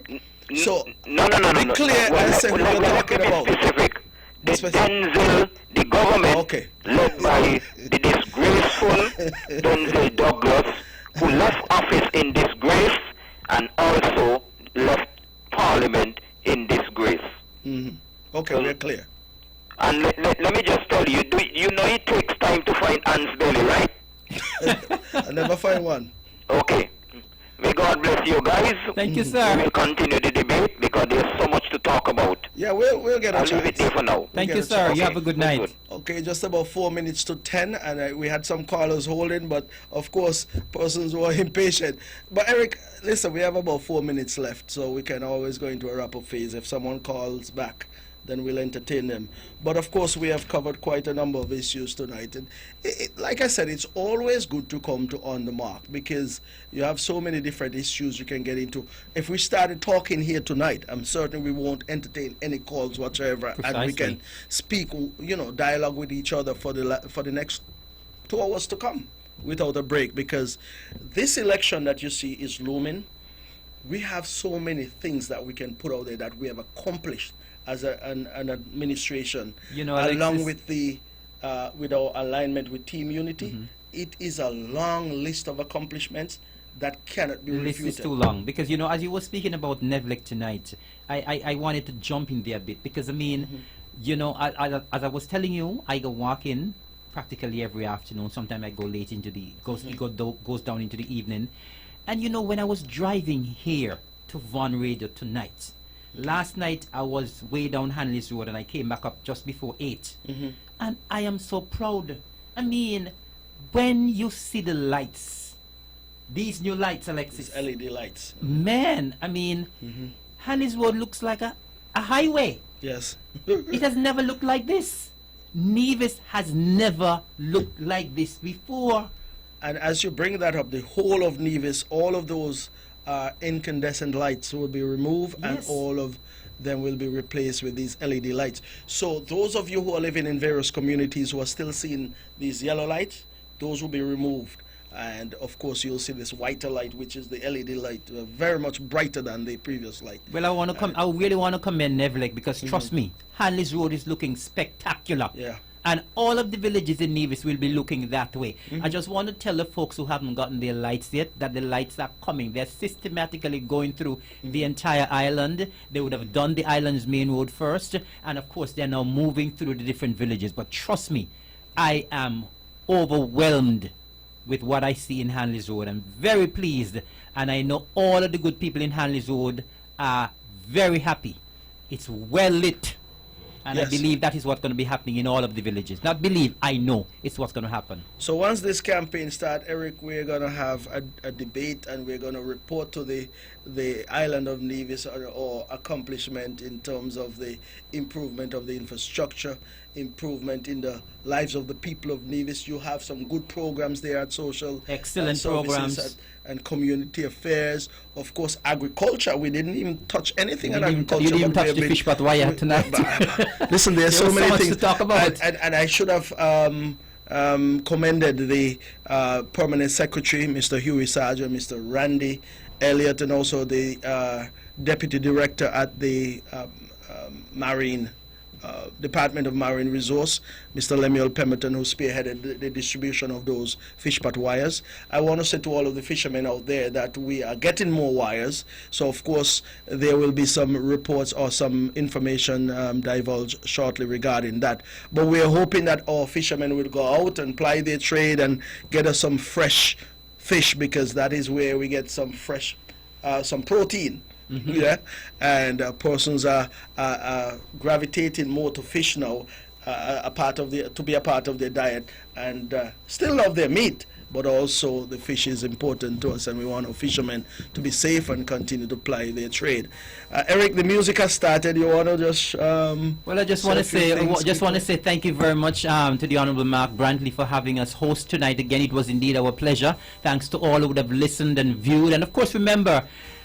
Even if you listen tonight, you can listen again tomorrow at 1 o'clock. There's a repeat, and it has always been our pleasure. Just want to tell the good people of St. Kitts and Nevis and throughout the region, throughout the world, it has been our pleasure. Have a wonderful night. Continue to stay safe.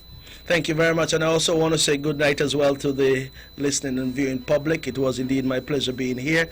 This show is rebroadcast tomorrow at 1 p.m. right here in the Caribbean's only powerhouse, 860 a.m. and 93.7 a.m. You will get its entirety tomorrow. I want you to join us again next week, God's willing, when we'll have another edition of this wonderful show On the Mark. In the meantime, have yourself a pleasant night's rest.